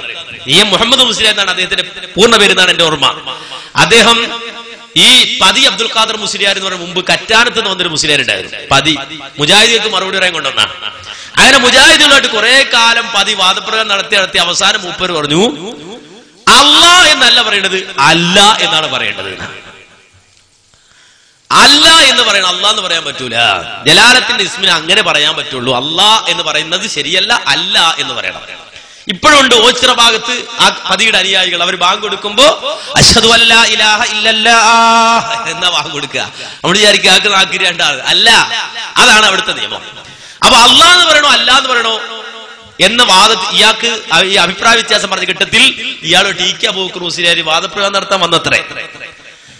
അങ്ങനെ വാദപ്രയോഗം നടത്താൻ വേണ്ടി ഇങ്ങനെ ഇവര് പോവാണ് പതിയായിട്ട്. അല്ലാഹ് എന്ന് പറയണോ അല്ലാന്ന് പറഞ്ഞ തർക്കം. അപ്പൊ നെയ്യൻ മുഹമ്മദ് മുസ്ലിയാർ ഇയാളുടെ കൂടെ ഉണ്ടായിരുന്നു. ആ കൂടുണ്ടായിരുന്ന ഇങ്ങനെ നെയ്യ മുഹമ്മദ് മുസ്ലിയാർ ഇദ്ദേഹത്തോട് പറഞ്ഞു, പതിയാണ് ആള് മോശമല്ല, അയാൾ എന്തും പറഞ്ഞു വരാ. മാത്രല്ല സദഖത്തുല്ലാഹിൽ കാഹിരിയെ പോലെ, സദഖത്തുല്ലാഹിൽ കാരി എന്ന് പറഞ്ഞാല് നമ്മുടെ കുത്തുബിയത്ത് എഴുതിയാണ്. അങ്ങനെയുള്ള പണ്ഡിതന്മാർക്ക് ഈ വാദമുണ്ടായിരുന്നല്ലോ. ഒരു പക്ഷേ പതി ആ തെളിവുമായി വന്നാലോ എന്താ ചെയ്യാന്ന് ചോദിക്കും. പേടിക്കണ്ടേ? വാദപ്രയോഗത്തിനുമാണ്, മോശപ്പെട്ടു പോരുതല്ലോ എന്ന അർത്ഥത്തിൽ നെയ്യ മുഹമ്മദ് മുസ്ലിയാർ ചോദിച്ചപ്പോ ഈക്ക പറഞ്ഞത്രേ, ഇന്ന് ഞാൻ വാദപ്രയോഗത്തിനാ പോണേ, അതുകൊണ്ട് പതി അള്ള ഒന്നുണ്ടെന്ന് പറഞ്ഞാൽ ഞാൻ അള്ള രണ്ടുണ്ട് എന്ന് പറയും. ഇത് ശംസുൽ ഉലമക്ക് ഒരു തുറന്ന പുസ്തകം, തുറന്ന കത്ത് എന്ന പേരിൽ മുഹമ്മദ് കോയ മാത്തോട്ടം എന്ന് പറഞ്ഞ ആൾ എഴുതിയ പുസ്തകത്തിൽ അയാൾ രേഖപ്പെടുത്തിയതാണ്. മുഹമ്മദ് മുസ്ലിയാരോട് നിങ്ങൾ ഇങ്ങനെ പറഞ്ഞിരുന്നില്ലേ എന്ന് ചോദിച്ചിട്ട്. അപ്പോ ഒരാൾ എന്തെങ്കിലും ഒന്ന് പറഞ്ഞാൽ അതിന് മറുപടി പറയണം. അത് ശരിയാണ് നിൽക്കാന്നല്ല. ഇതുപോലെ ആ ചുമരെഴുത്തിൽ എന്താ ഉള്ളത്? പ്രാർത്ഥന അല്ലാഹുവിനോട് മാത്രം. സുലൈമാൻ സഖാഫിക്ക് ബേജാറായി, പ്രാർത്ഥന അല്ലാഹുവിനോട് മാത്രം. അത് പറ്റില്ല, അതിന് മറുപടി കൊടുക്കണല്ലോ. ഇതിനൊരു ബദൽ മുദ്രാവാക്യമെന്ന് ഞാൻ ചോദ്യം തൊടുത്തു. നവീനവാദികളുടെ ഈ തലവാചകം വഴി ജനങ്ങൾ ആശയക്കുഴപ്പത്തിലാകുമല്ലോ. ഉസ്താദ് ഒന്ന് നിവർന്നിരുന്നു. മൂപ്പര് ഒന്നിച്ചിരി ചരിഞ്ഞക്ക് മൂപ്പരൊന്ന് നിവർന്നിരുന്നു. ഒരു മുജാഹിദ് കിട്ടിയപ്പോ ഒന്ന് ഉഷാറാകാൻ വേണ്ടിട്ട് ഒന്ന് നിവർന്നിരുന്നു. എന്നിട്ട് എന്റെ അടുത്തത് കേട്ടോളൂ, തലപ്പാവ് ഉയർത്തി നേരെ വെച്ചു. തലപ്പാവൊന്ന് ഉയർത്തി നേരെ വെച്ചു. എന്നോട് ഒന്നുകൂടി അടുത്തിരിക്കാൻ പറഞ്ഞു. ഒരു നറുപുഞ്ചിരിയോടെ സ്വതസിദ്ധമായ ശൈലിയിൽ സംസാരിച്ചു തുടങ്ങി. ഞാൻ കാതുകൂർപ്പിച്ചു. എന്നിട്ട് അദ്ദേഹത്തിന്റെ വാചകമായിട്ട് പറയണേ, നെല്ലിക്കുത്തിന്റെ, ഇവർ ഇങ്ങനെ തന്നെ പറയണം. ഇത് തന്നെയല്ലേ ഇബ്ലീസ് മുമ്പ് പറഞ്ഞത്? ഞാൻ അന്താളിച്ചു പോയി. നെല്ലിക്കുത്ത് പറഞ്ഞപ്പോ സക്കാബ് അഞ്ചാളിച്ചു പോയി. പ്രാർത്ഥന അല്ലാഹുവിനോട് മാത്രമെന്ന് ഇബ്ലീസ് പറഞ്ഞെന്നോ? അപ്പോ ഇയാൾ സംശയം പ്രകടിപ്പിച്ചു. മറ്റേ മുല്ലാർ പറഞ്ഞു, അതെ അതെ, ആ പദം പറഞ്ഞില്ലായിരിക്കാം, പക്ഷേ അവന്റെ നിലപാട് എന്തായിരുന്നു? സുജൂദ് അല്ലാഹുവിന് മാത്രം എന്നല്ലേ? അതല്ലേ ഇബ്ലീസ് പറഞ്ഞത്? സുജൂദ് അല്ലാഹുവിന് മാത്രം എന്നല്ലേ? ആ സുജൂദ് ഏറ്റവും പ്രധാനപ്പെട്ട ആരാധനയല്ലേ? അത് അല്ലാഹുവിന് എത്രയും ചെയ്യാൻ സന്നദ്ധനായിരുന്നു ഇബ്ലീസ്. ആദം നബിക്ക് സുജൂദ് ചെയ്യാനുള്ള അല്ലാഹുവിന്റെ കൽപ്പന വന്നപ്പോൾ ധിക്കാരത്തിലൂടെ അവൻ പിന്മാറാൻ കാരണമെന്ത്? സുജൂദ് അല്ലാഹുവിന് മാത്രം എന്നായിരുന്നു അവന്റെ മനോഭാവം. അതുകൊണ്ട് പ്രാർത്ഥന അല്ലാഹുവിന് മാത്രമെന്ന മുദ്രാവാക്യവും സുജൂദ് അല്ലാഹുവിന് മാത്രമെന്ന മുദ്രാവാക്യവും അർത്ഥത്തിൽ ഒന്നു തന്നെയാണ്. രണ്ടും ഒന്ന് തന്നെയാണല്ല, നിങ്ങൾ മനസ്സിലാക്കണം. ഇത് കണ്ടിട്ട് സാക്ഷാൽ ഇബ്ലീസ് ഞെട്ടിയിട്ടുണ്ടാവണം. കാരണം എന്താ? എന്നെക്കാളും വലിയ ഇബ്ലീസ് ആരാധന മൂപ്പരിച്ചിട്ടുണ്ടാവുക. മൂപ്പര് പറഞ്ഞത് ഞാൻ മുഴുവൻ ആളുകളെയും പഠിപ്പിക്കും. ഇല്ലാ ഇബാദക മിൻഹുൽ മുഖ്ലസീൻ, ആദമിന്റെ മക്കളിൽ ഇഖ്ലാസ് ഇല്ലാത്ത എല്ലാത്തിനെയും ഞാൻ പഠിപ്പിക്കും എന്ന് പറഞ്ഞു പോകുന്ന ആളാണ് ആര്? ഇബ്ലീസ്. ആ ഇബ്ലീസ് തന്നെ ഞെട്ടു. സുബ്ഹാനല്ലാഹ്, എന്റെ പേരിലാണല്ലോ ഈ നോള. ഒരു മുയിലാരി ഇബ്ലീസിന്റെ പേര് നോട് പറയാ. എന്ത്? സുജൂദ് അല്ലാഹുവിന് മാത്രം എന്ന് ഇബ്ലീസ് പറഞ്ഞത്രേ. പ്രാർത്ഥന അല്ലാഹുവിനോട് മാത്രം എന്ന് ഇബ്ലീസ് പറഞ്ഞത്രേ. വല്ലാഹി തുമ്മ വല്ലാഹി, ഇബ്ലീസ് അങ്ങനെ പറഞ്ഞിട്ടില്ല. സുജൂദ് അല്ലാഹുവിന് മാത്രമെന്ന് ഇബ്ലീസ് പറഞ്ഞിട്ടില്ല. പ്രാർത്ഥന അല്ലാഹുവിന് മാത്രമെന്നും ഇബ്ലീസ് പറഞ്ഞിട്ടില്ല. നേരെ മറിച്ച് അല്ലാഹ് കൽപ്പിച്ചു. എന്ത്? ഉസ്ജുദൂ ലി ആദം, ആദമിന് വേണ്ടി സുജൂദ് ചെയ്യൂ. മലക്കുകൾ മുഴുവൻ സുജൂദ് ചെയ്തു. മലക്കുകൾ മുഴുവൻ സുജൂദ് ചെയ്തു. ഒരാൾ മാത്രം ഇങ്ങനെ നിൽക്കട്ടെ അറ്റൻഷൻ ആയിട്ട്. മൂപ്പര് മലക്കല്ല, ജിന്ന് വർഗത്തിൽപ്പെട്ടാണ്. പക്ഷെ മൂപ്പരോടും ഈ നിയമം ബാധകമായിരുന്നു. മൂപ്പരോട് അടക്കാണ് ഈ പറഞ്ഞത് സുജൂദ് ചെയ്യാൻ. മൂപ്പര് സുജൂദ് ചെയ്യാ. അപ്പൊ അല്ലാഹ് ചോദിച്ചു, എന്താ നീ സുജൂദ് ചെയ്യാത്തത്? എന്താ സുജൂദ് ചെയ്യാതിരിക്കാനുള്ള കാരണം? അപ്പൊ അദ്ദേഹം പറഞ്ഞെന്താ, എന്താണ് നീ സുജൂദ് ചെയ്യാത്തതെന്ന ചോദ്യത്തിന് ഇബ്ലീസ് പറഞ്ഞ മറുപടി എന്താ? അതേ തീ കൊണ്ട് സൃഷ്ടിച്ച ഞാൻ മണ്ണ് കൊണ്ട് സൃഷ്ടിച്ച ആദമിന് സുജൂദ് ചെയ്യുകയോ? അതാ ചോദ്യം. എന്നെ അല്ലാഹുവേ നീ എന്തുകൊണ്ടാ സൃഷ്ടിച്ചത്? ഖലഖ്തനീ മിൻ നാരിൻ വഖലഖ്തഹു മിൻ തീൻ. അവനെ മണ്ണുകൊണ്ട് സൃഷ്ടിച്ചു, ഞാനോ തീ കൊണ്ട് സൃഷ്ടിച്ചു. അവനേക്കാൾ മാത്രമുള്ള ഞാനല്ലേ, അതുകൊണ്ട് അവൻ എന്നെ അല്ലേ സുജൂദ് ചെയ്യേണ്ടത്? അല്ല, ഞാൻ അവന് സുജൂദ് ചെയ്യും, അത് പറ്റൂല. വസ്തക്ക് പറ, കിബിറ് നടിച്ചു എന്നാ ഖുർആൻ പറഞ്ഞത്. അല്ലാതെ അല്ലാഹ് ഞാൻ ആദമിന് സുജൂദ് ചെയ്യൂലേ, ഞാൻ നിനക്ക് മാത്രം സുജൂദുള്ളൂ എന്ന് ഇബ്ലീസ് പറഞ്ഞിട്ടില്ല. ഇബ്ലീസിന്റെ പേരിൽ കളവ് പറഞ്ഞിട്ട് പ്രാർത്ഥന അള്ളാഹുവിനോട് മാത്രമെന്ന് മുജാഹിദ് പറഞ്ഞപ്പോൾ നേരെ മറിച്ചതിന് മറുപടിയായി ഉസ്താദ് പറഞ്ഞു കൊടുക്കാണ് ശിഷ്യന്, സുജൂദ് അല്ലാഹ്ക്ക് മാത്രം ഇബ്ലീസ്, പ്രാർത്ഥന അള്ളാഹുവിന് മാത്രം മുജാഹിദ്. എഴുതി വെക്കാൻ പറഞ്ഞു, മാത്രമല്ല എഴുതി വെച്ചു എന്നാണ്. ഇത് ഒരു പേജുണ്ട്, ഇതെല്ലാം കൂടെ വായിച്ചാൽ ഇവിടെ സമയം തികയൂല എന്നുള്ളത് കൊണ്ടാണ് ഞാൻ മുഴുവൻ വായിക്കും. 1.5 പേജോളുണ്ട് ഈ കഥ, ഈ ബസ് യാത്ര. എന്നെ ന്യായീകരിക്കാണ് ഇതിനെ. അങ്ങനെ ഇബ്ലീസിന്റെ പേരിൽ പോലും കളവ് പറഞ്ഞു പണ്ഡിതന്മാർ. സമൂഹത്തിന്റെ 2 തട്ടിലല്ല, സമൂഹത്തെ എല്ലാ നിലക്കും പ്രയാസപ്പെടുത്തിയതാണ്. എല്ലാ നിലക്കും പ്രയാസപ്പെടുത്തിയതാണ്. ഒരുപാട് ഉദാഹരണങ്ങളുണ്ട്. അതിലൊന്നു മാത്രം ഈ അടുത്ത സമയത്ത് കോഴിക്കോട് കുറ്റിച്ചിറ എന്ന് പറയുന്ന സ്ഥലത്ത് നടന്ന ഒരു സംഭവം നിങ്ങളൊന്ന് കേട്ടു നോക്കൂ. ഉണ്ടായിരുന്നു. എന്നാൽ വലിയ ഖാസി പദവിയിലേക്ക് അടുപ്പിച്ചുള്ള 2 ദിവസങ്ങളിൽ 2 പള്ളികളിലായി 2 ഖാസിമാർ അവരോധിക്കപ്പെട്ടു.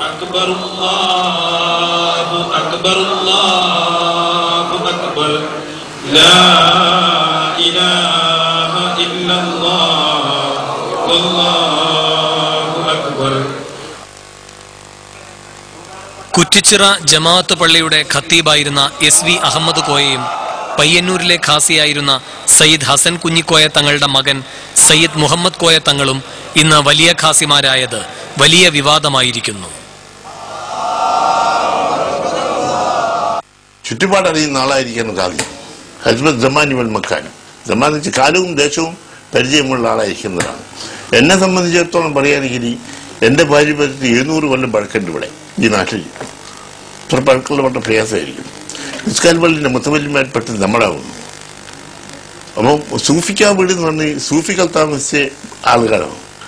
അത്രയും പരമ്പര ജമാൻ കാലഘട്ടം നോക്കുകയാണെങ്കിൽ ഇത്ര എന്റെ പിതാവിന്റെ അടുത്ത് ഈ നാട്ടിലെ പരമ്പരകൾ ലീസ്റ്റ് കാണാം. ഇന്ന പിതാവിന്റെ അത്ര വരെയുള്ള കാണാം. ഹസ്ബത്ത് ജമാനി വൽ മക്കാൻ ഗ്രന്ഥങ്ങൾ എഴുതി വെച്ചത് നാട്ടിനോട് പരിചയമുള്ള ആളായിരിക്കാൻ ഇനി വിജയിക്കാൻ സാധ്യമല്ല എന്നുള്ള അത് അറബി ഗ്രന്ഥമായ ബിഗയിൽ എടുത്തു പറഞ്ഞിട്ടുണ്ട്. ഇതൊക്കെ ഇതിന്റെ പ്രമുഖമായിട്ടുള്ള സംഗതികളാണ്. ഇതൊക്കെ ആസ്പദമാക്കിയിട്ടാണ് കോഴിക്കോട്ട് മഹല്ലി എന്നെ തെരഞ്ഞെടുത്തത്. ഞാൻ സമ്മതിച്ചിട്ടില്ലെങ്കിൽ നിർബന്ധപൂർവ്വം എടുത്തിട്ട് കണ്ടോ. അപ്പോ കാലി എന്ന് പറഞ്ഞ മോശമാകരുത്. കാലം ദേശമൊക്കെ അറിയണം, ആളുകളെ അറിയണം. അവിടെ എന്നെ കാലിയായിട്ട് തെരഞ്ഞെടുത്തിട്ടുണ്ട്, ഞാൻ തന്നെ കാലിന്ന് ഒരാള്. മറ്റേ ആള് മൂപ്പര് പറഞ്ഞ അങ്ങനൊന്നും ഇല്ല, ആര് കാലിയാലും കുഴപ്പമൊന്നുമില്ല, ഞാനും കൂടെ കാലിയായി 2 കാലിയായി, അത്രേ ഉള്ളൂ. മൂപ്പറുടെ വാക്കാണ്. കേട്ടോളൂ അദ്ദേഹം പറയുന്നത്.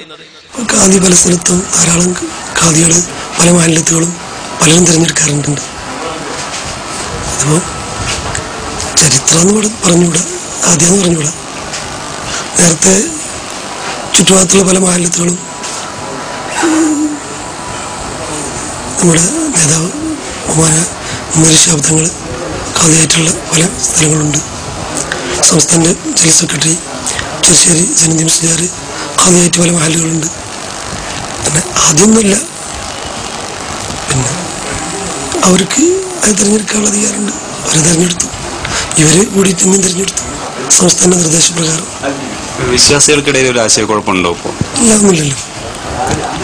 ആർക്കും അഭിപ്രായ വ്യത്യാസം സംശയമൊന്നുമില്ലല്ലോ. മിക്കവാറും ആളുകൾ സ്വാർത്ഥതയിലേക്കാണ് പോണത്. അത് രാഷ്ട്രീയത്തിലായാലും മതത്തിലായാലും സ്ഥാനം കിട്ടാനുള്ളതിലേക്കുള്ള പോക്കാണ് മിക്കവാറും പോകുന്നത്. അള്ളാഹുവിന് വേണ്ടിയിട്ടുള്ള ആത്മാർത്ഥമായത് വളരെ കുറഞ്ഞിട്ടൊക്കെയുണ്ട്, വളരെ അപൂർവം എന്ന് പറയാം. അത് ഏറ്റവും വലിയ ഉന്നതന്മാരായ പണ്ഡിതന്മാരിൽ പോലും ആ സ്വാർത്ഥത കാണാൻ സാധിക്കുന്നുണ്ട്. നിഷ്കളങ്കമായി പറയാതിരിക്കാൻ നിവൃത്തിയില്ല. മറ്റേ സ്വാർത്ഥത കൊണ്ട് വന്നതാണ്. മൂപ്പര് പറഞ്ഞ അയാൾക്ക് മറ്റേയാടെ കാലി അയാള്, എന്റെ കാലി ഇയാളുടെ കാലി ഇയാള്, അത്രേ ഉള്ളൂ. അങ്ങനെ അങ്ങോട്ടും ഇങ്ങോട്ടും ഇങ്ങനെ സംസാരിക്കാണ്. കാലി മുട്ടിയിട്ട് നടക്കാൻ വയ്യ. ഇതൊക്കെ വഹിക്കേണ്ടതാരാ? പൊതുജനാണ്. അവരുടെ അഭിപ്രായം എന്താ? അത് കേട്ടോളൂ. ജനക്കൂട്ടം ഒരു കാഴ്ച കണ്ടു നിൽക്കുകയാണ്. എന്താ കാഴ്ച? ഒരു ചേരന്റെ തല തവളന്റെ തൊള്ളയെ കുടുങ്ങിക്കാണ്. ഇതാണ് രംഗം. അപ്പൊ ഒരു കൂട്ടർ പറഞ്ഞ് ചേരവാലം തവളാന്ന്, അപ്പുറം നിൽക്കുന്ന ആള് പറഞ്ഞ് തവളത്തലയും ചേരാന്ന്. ചേരവാലം തവള എന്ന് പറഞ്ഞ ആൾക്കാര് അവരെ എതിർത്തും കൊണ്ട് മറ്റോല് പറയാണ് ചേരവാലം തവള ആണെങ്കിൽ വാൽ അങ്ങോട്ട് നിൽക്കണ്ടേന്ന്. തവളത്തലയം ചേരാന്ന് പറഞ്ഞ ആൾക്കാരെ സംബന്ധിച്ചിട്ട് എന്ത് പറയണേ, ഇപ്പുറത്തെ പാർട്ടി പറയണേ തവളത്തലയം ചേരാണെങ്കിൽ തല അങ്ങോട്ട് ഇക്കണ്ടേ. ഇതാണ് ഇവിടെ ഇപ്പം നടക്കണ മൊത്തം രംഗം. ഈ കാസി നിയമനത്തിൽ രാഷ്ട്രീയം കൂടി കടന്നതുകൊണ്ട് ഇത് 3ആയി. 3 കൂടാതെ സുന്നി 2ആയതിനു ശേഷം ഒരു സംയുക്ത മാലിന്യ കമ്മിറ്റി കാസിമാറ വന്നു കാന്തപുരം. അതുകൂടാതെ ഇപ്പോഴും 5ാമത്തെ കാസിയാണ് വന്നിട്ടുള്ളത്. ഇത് ഓവറാണ്, താങ്ങാൻ കഴിയില്ല, നാട്ടുകാർക്ക് താങ്ങാൻ കഴിയില്ല ഈ കാസിമാരെ. കാരണം വിശ്വാസികൾക്ക് ഇവരെ സംബന്ധിച്ചോട് പുച്ഛിച്ച് തള്ളാനേ ഇത് സാധിക്കുള്ളൂ. ഒരു വിശ്വാസിക്ക് ഇവരന്മാരെ പുച്ഛിച്ച് തള്ള എന്നുള്ള മാത്രമല്ല, അവരുടേതായ പാട്ടിൽ വിടുക, നമ്മൾ ഓരോ പിന്നാലെ പോവാതിരിക്കുക, അത്രേ ഉള്ളൂ, വേറെ ഒന്നുമില്ല. അവർ ബഹിഷ്കരിക്കുക അങ്ങനത്തെ ആൾക്കാരെ. അങ്ങനെ മുജാഹിദാണ് ഇങ്ങനെയുള്ള ആളുകളെ ബഹിഷ്കരിക്കുക എന്ന് വെച്ചാല് ജനങ്ങൾക്ക് താങ്ങാൻ പറ്റൂല. ഓരോരുത്തരും വരിക, എന്നിട്ട് ഈ രൂപത്തിൽ കാലിയാകുക, എന്നിട്ട് ജനങ്ങളോട് പറയുന്ന കാര്യങ്ങൾ, ജനങ്ങൾക്ക് വേണ്ടി ഉണ്ടാക്കുന്ന കാര്യങ്ങള് അത് ദീൻ പറഞ്ഞതല്ല, പഠിപ്പിച്ചതല്ല. ഇവിടെയാ മുജാഹിദ് പ്രസ്ഥാനം ഇടപെടുന്നത്. മുജാഹിദ് പ്രസ്ഥാനം ഇടപെടുന്ന മേഖല അതാണ്. അതിന് മാറ്റം ഉണ്ടായിട്ടില്ലേ? സമസ്തക്കാരൊന്ന് അന്വേഷിച്ചു നോക്കൂ. മുജാഹിദ് പ്രസ്ഥാനത്തെ പരിഹസിക്കുന്ന, ആക്ഷേപിക്കുന്ന ആളുകള് വളരെ സ്നേഹത്തോടു കൂടി ചോദിക്കട്ടെ, ഈ പ്രസ്ഥാനം വരുത്തിയ മാറ്റത്തിൽ നിന്ന് ഒഴിഞ്ഞു മാറാൻ നിങ്ങൾക്ക് കഴിയും? ഒഴിഞ്ഞു മാറാൻ കഴിയുമോ? എന്താ സമസ്ത എന്ന് പറഞ്ഞാല്? സമസ്തയുടെ നിയമം അത് പാസാക്കിയാൽ എന്താ ഉണ്ടാവുക? എന്റെ കയ്യില് ഉള്ളത് അൽ ബയാൻ എന്ന് പറയുന്ന പത്ര. ഈ പത്രത്തിൽ എന്താ പറയുന്നത്? പെൺകുട്ടികൾക്ക് കിതാബത്ത് പഠിപ്പിക്കുന്നതിൽ നമ്മുടെ ശറഅന്റെ വിധി എന്താണ്? ചോദ്യ. പെൺകുട്ടികൾക്ക്, നമ്മുടെ പെൺമക്കൾക്ക് എഴുത്ത് പഠിപ്പിക്കാല്ലേ, എഴുത്തും വായന പഠിപ്പിക്കലോ, ആ എഴുത്ത് പഠിപ്പിക്കുന്നതിന്റെ ഇസ്ലാമികമായ വിധി എന്ത് എന്ന ചോദ്യം. ആ ചോദ്യത്തിന്റെ ഉത്തരം എന്താ? പെൺകുട്ടികൾക്ക് കയ്യെഴുത്ത് പഠിപ്പിക്കുന്നതിൽ അങ്ങേ അറ്റമുള്ള കറാഹത്താണെന്ന് ഫതാവൽ ഹദീസിൽ ഇബ്നു ഹജർ പ്രസ്താവിച്ചിരിക്കുന്നു. ഉണ്ടോ? അതെന്നെ മറുപടി. എന്താണ്? പെൺകുട്ടികൾക്ക് കയ്യെഴുത്ത് പഠിപ്പിക്കൽ എന്ന് പറഞ്ഞാൽ ചെറിയ കറാഹത്തല്ല, അങ്ങേയറ്റത്തെ കറാഹത്താണ്. അങ്ങേയറ്റത്തെ കറാഹത്താണ്. ഒരു ചോദ്യത്തിന്റെ ഉത്തരമായി അത് പറഞ്ഞു പോവുക മാത്രമല്ല ചെയ്തത്. നേരെ മറിച്ച് നിങ്ങൾ നോക്കൂ, 1930 മാർച്ചിൽ ഇറങ്ങിയ അൽ ബയാൻ പത്രം. ആ അൽ ബയാൻ പത്രത്തിൽ കാണാം എന്താണ്? പ്രമേയം പാസാക്കണം. ആരാ പ്രമേയം പാസാക്കുന്നത്? സമസ്ത. 1930 മാർച്ച് മണ്ണാർക്കാട് വെച്ചുകൊണ്ട് നടന്ന സമ്മേളനത്തിൽ വെച്ചുകൊണ്ട് പാസാക്കിയ പ്രമേയം എന്തെന്നറിയോ? സ്ത്രീകൾക്ക് കയ്യെഴുത്ത് പഠിപ്പിക്കൽ ശറഇൽ മക്റൂഹാണെന്നും മറ്റും പല മഹാന്മാരായ ഉലമാക്കൾ മുമ്പ് തന്നെ തീരുമാനിച്ചിട്ടുള്ളതാകയാൽ അവർക്ക് കയ്യെഴുത്ത് പഠിപ്പിക്കൽ പ്രത്യേകം പാടില്ലാത്തതാണെന്ന് ഈ യോഗം തീരുമാനിക്കുന്നു. യോഗം കൂടി തീരുമാനിക്കണത് പെൺകുട്ടിക്ക് കയ്യെഴുത്ത് പഠിപ്പിക്കൽ പ്രത്യേകം പാടില്ലാത്തതാണെന്ന് യോഗം തീരുമാനിക്കുന്നു. CK മുഹമ്മദ് മൗലവി അവതരിപ്പിച്ചു. AP അഹമ്മദ് കുട്ടി മൗലവി പിന്താങ്ങി. കണ്ടോ? ആരാ അവതരിപ്പിച്ചത്? മുഹമ്മദ് മൗലവി. പിന്താങ്ങിയതാരാ? അഹമ്മദ് മൗലവി. ആരാ പറയണത്? അൽ ബയാൻ. നിങ്ങൾ മനസ്സിലാക്കണം, ഞാനൊക്കെ ചെറുപ്പത്തിൽ സമസ്തയുടെ മദ്രസയിൽ ഓതിയ ആ ഘട്ടത്തില് എനിക്കൊന്നും അത്ര വലിയ വയസ്സായി എന്ന് പറയുന്ന പ്രായമില്ലല്ലോ. എന്റെ ഓർമ്മയുള്ള ആളുകൾക്കറിയാം, ഈ സമസ്തയിൽ മദ്രസയിൽ പഠിക്കുന്ന സന്ദർഭത്തിൽ ഈ എക്സാം വരുമ്പോ, പരീക്ഷ വരുമ്പോ ആൺകുട്ടികൾ എഴുതണം, പെൺകുട്ടികൾ എഴുതാൻ പാടില്ല. അവർക്ക് ചോദ്യമായിരുന്നു. അപ്പൊ അന്ന് നമ്മുടെ ഇളം പ്രായത്തിൽ, ചെറുപ്രായത്തിൽ നമ്മൾ മനസ്സിലാക്കി വെച്ചാൽ ഉസ്താദ്മാർക്ക് ഭയങ്കര പക്ഷപാതത്താണ്. പെൺകുട്ടികളോട് വല്ലാത്ത സ്നേഹമാണ്. ഞങ്ങളെ കൊണ്ട് ഇത് എഴുതിക്കുക, ആ പെൺകുട്ടികളെ ചെവിയിൽ ചോദിക്കുക, എന്നിങ്ങനെ പറഞ്ഞു വിടുക. അത് ശരിയല്ലല്ലോ എന്ന് അന്ന് ചെറിയൊരു മനസ്സിൽ അന്ന് തോന്നി. പിന്നെ വലുതായി മുജാഹിദായി കഴിഞ്ഞപ്പോഴാ കാര്യം പിടിയിട്ട് അന്നെന്താ അങ്ങനായി? ഞങ്ങളെ കൊണ്ട് എഴുതിച്ചു, പെൺകുട്ടികളോട് ചോദിച്ചു, അത് അന്വേഷിച്ചപ്പോഴാ കിട്ടിയത് ഇത് ആ അൽബയാൻ. ഈ അൽബയാനിൽ കാണാം ഒരു യോഗ തീരുമാനമാണ്. എന്താ തീരുമാനം? പരീക്ഷാ ബോർഡ് യോഗം. പരീക്ഷാ ബോർഡിന്റെ യോഗം ചേർന്നു. എന്നിട്ട് അറിയിപ്പ് കൊടുക്കുകയാണ്. എന്ത്? പൊതുപ്രസ്താവനകളാണ്. ആ പ്രസ്താവന എന്താ പറയുന്നത്? പരീക്ഷാ ബോർഡിന്റെ ഒരു സാധാരണ യോഗം സ്ഥലം ബോർഡ് ഓഫീസിൽ വെച്ച് പരീക്ഷാ ബോർഡ് ചെയർമാൻ ജനാബ് KM അബൂബക്കർ ലബ്ബ സാഹിബിന്റെ അധ്യക്ഷതയിൽ 12/11/85 ചേരുകയുണ്ടായി. വരുന്ന ശഅബാൻ ആദ്യത്തിൽ 21/11/58 85 ചേരുകയുണ്ടായി. വരുന്ന ശഅബാൻ ആദ്യത്തിൽ അംഗീകൃത മദ്രസകളിലെ അഞ്ചാം തരത്തിന് നടത്താൻ പോകുന്ന പൊതുപരീക്ഷ അതാത് മദ്രസകളിൽ വെച്ച് തന്നെ ആൺകുട്ടികൾക്ക് എഴുത്ത് മുഖേനയും പെൺകുട്ടികൾക്ക് വാക്ക് മൂലവും നടത്താൻ തീരുമാനിച്ചു. ആൺകുട്ടികൾക്ക് എഴുത്ത് മുഖേനയും പെൺകുട്ടികളെ സംബന്ധിച്ചിടത്തോളം വാക്ക് മുഖേനയും നടത്താൻ തീരുമാനിച്ചു. എന്തേ അങ്ങനെ തീരുമാനിക്കേണ്ടി വന്നത്? പെൺകുട്ടികൾക്ക് എന്തേ പരീക്ഷ എഴുതാൻ പാടില്ല എന്ന് പറഞ്ഞത്? അത് കറാഹത്താണെന്നാണ് ആദ്യം പറഞ്ഞത്. പക്ഷേ ആ കറാഹത്ത് കൊണ്ടും അവസാനിച്ചില്ല. വീണ്ടും അൽബയാൻ തന്നെ പറയുന്നത് കാണാം. എന്താ പറയുന്നത്? കാല ശൈഖ് ഇബ്നു ഇസ്മായിൽ ഫീ ശറഹ് തഅലീം മുതഅല്ലിം എന്ന് പറയുന്നു, എങ്കിലും സ്ത്രീകൾക്ക് എഴുത്ത് പഠിപ്പിക്കൽ മക്രൂഹാണ്. കാരണം നബി സല്ലല്ലാഹു അലൈഹി വസല്ലം തങ്ങൾ അരുൾ ചെയ്തിരിക്കുന്നു, നിങ്ങൾ സ്ത്രീകൾക്ക് എഴുത്ത് പഠിപ്പിക്കരുത്. മാദല്ലാഹ് നബി പറഞ്ഞിട്ടുണ്ട് പെണ്ണുങ്ങൾക്ക് എഴുത്ത് പഠിപ്പിക്കരുത്. ആയിക്കോട്ടെ, ഹദീസ് കൃത്യമായി പഠിക്കില്ല, അത് മനസ്സിലാക്കിയിട്ടില്ല, എന്നിട്ട് ഈ രൂപത്തിൽ തെറ്റിദ്ധരിപ്പിക്കുകയാണ്. ഇനി കേട്ടോളൂ, ഇക്കാലത്തുള്ള സ്ത്രീകൾ അക്ഷരവിദ്യ അധികവും ദീനിയായ വിഷയത്തിലോ ശർഅ അനുസരിച്ച തോതിലോ കാര്യമായ ആവശ്യത്തിനോ അല്ലാത്തതോടുകൂടി ആയതിനാൽ കണക്കില്ലാത്ത പാവങ്ങൾ വന്ന് വശാകുന്നതും അത് പല പാവങ്ങളെ അധികരണമാകുന്നതും ദൃഷ്ടിയിൽ അറിയപ്പെട്ടതായും അനുഭവപ്പെട്ടതായും വരുന്നത് കൊണ്ട് സ്ത്രീ അക്ഷരവിദ്യ ശർഅ അനുസരിച്ച വിധത്തിലും ദീനിയായ വിഷയത്തിലും ആയാൽ അത് അസ്ലിൽ മക്രൂഹ് മാത്രമാണെങ്കിലും ഇക്കാലത്തുള്ള സ്ത്രീ അക്ഷരവിദ്യ തീർച്ചയായും ഹറാമാണ്. ഇക്കാലത്തുള്ള സ്ത്രീകൾ അക്ഷരവിദ്യ അറബി മലയാളമല്ല, അക്ഷരവിദ്യ എന്നുള്ളത്. അക്ഷരവിദ്യ പഠിക്കുക എന്നുള്ളത് എന്താണ്? ഇക്കാലഘട്ടത്തിൽ ഹറാമാണെന്നാണ് ഫത്വ. നിങ്ങൾ മനസ്സിലാക്കണം, പെൺകുട്ടികൾ എഴുത്ത് പഠിക്കൽ ഹറാമാണ്, കള്ളുപിടിക്കൽ ഹറാമാ, വ്യഭിചരിക്കൽ ഹറാമാ, പെണ്ണുകുട്ടികൾ എഴുത്ത് പഠിപ്പിക്കൽ ഹറാമാണെന്ന് ഫത്വ ഇറക്കിയിട്ടുണ്ട്. ഇതാ സമസ്ത. ഞാൻ ചോദിക്കട്ടെ, ഇത് അംഗീകരിക്കണം എത്ര ആൾക്കാരുണ്ട്? എത്ര സമസ്തക്കാര്? എത്ര ആളുകളുണ്ട്? അപ്പോ ഇത് മാന്യ സഹോദരങ്ങളെ ഹറാമാണ് എന്നും മക്രൂഹാണ് എന്നുമൊക്കെ വിധി പറയാണ്, തീരുമാനം പറയാ. എന്തേ കാരണം? എന്തുകൊണ്ട് ഹറാമാന്ന് പറഞ്ഞത്? ആ കാലയളവിൽ ഒരു പ്രശ്നം ഉണ്ടായില്ല. എന്ത്? സുലൈഖതുന ഖത്തത് ദൂതൻ ഇലാ രവി ഫഹൽ ദാക ഇല്ലാ ബിൽ ശിറാരി കിതാബതി. എന്താ പറഞ്ഞത്? സുലൈഖതുന ഖത്തത് ദൂതൻ ഇലാ രവി.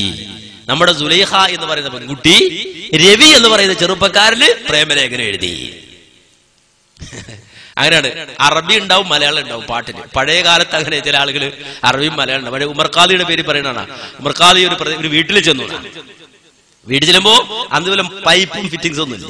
നേരെ മറിച്ച് ഈ കിണ്ടിയിൽ വെള്ളം എടുത്ത് വെക്കല കൈ കഴുകാൻ വേണ്ടി. അപ്പൊ ചില സ്ഥലത്ത് ചെമ്പിന്റെ കിണ്ടി ഉണ്ടാവും, വേറെ ചില സ്ഥലത്ത് മണ്ണ് കൊണ്ടുണ്ടാക്കിയ കിണ്ടി ഉണ്ടാവും, ചട്ടി കൊണ്ടുണ്ടാക്കണം. അപ്പൊ ഈ മൺകിണ്ടിയാണ് ഉണ്ടായിരുന്നത്. ഉമർഖാദി ഇങ്ങനെ വെള്ളം എടുത്ത് കൈ കഴുകാൻ പോകുമ്പോ കൈ വിട്ടുപോയി, അത് നിരത്തി കൊണ്ട് പൊട്ടി. പൊതുവെ അന്ന് ദാരിദ്ര്യമുള്ള കാലമാണ്. ഒരു കിണ്ടി എന്ന് പറഞ്ഞ ഒരു കിണ്ടി തന്നെയാണ്. ആ കാലത്ത് ആണ് ഇത് പൊട്ടിയത്. അപ്പോ ഉമർഖാദി ഇങ്ങനെ തിരിഞ്ഞിട്ട് ഈ ഉടമസ്ഥനെ നോക്കുമ്പോ മൂപ്പരാകെ വേദാറായിട്ട് നിൽക്കുന്നുണ്ട്. അയാളെ ബോക്ക് ആ പ്രയാസപ്പെട്ടിട്ടുണ്ട്. ഇത് കണ്ടപ്പോ ഉമർഖാദി പാടി എത്ര എന്ത്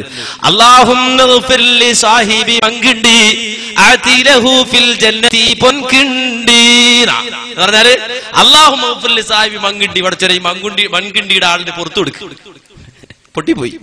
അതുകൊണ്ട് മാത്രം പോരാ, നേരെ മറിച്ച് പൊൻകിണ്ടി, നാളെ സ്വർഗത്തിൽ ഒരു പൊൻകിണ്ടി പകരം കൊടുത്തേക്കുന്നത് എന്ന് പാട്ട് പാടിയതാ. ഇങ്ങനെയാണ് അന്ന് പാട്ടുണ്ടാക്കുന്നത്.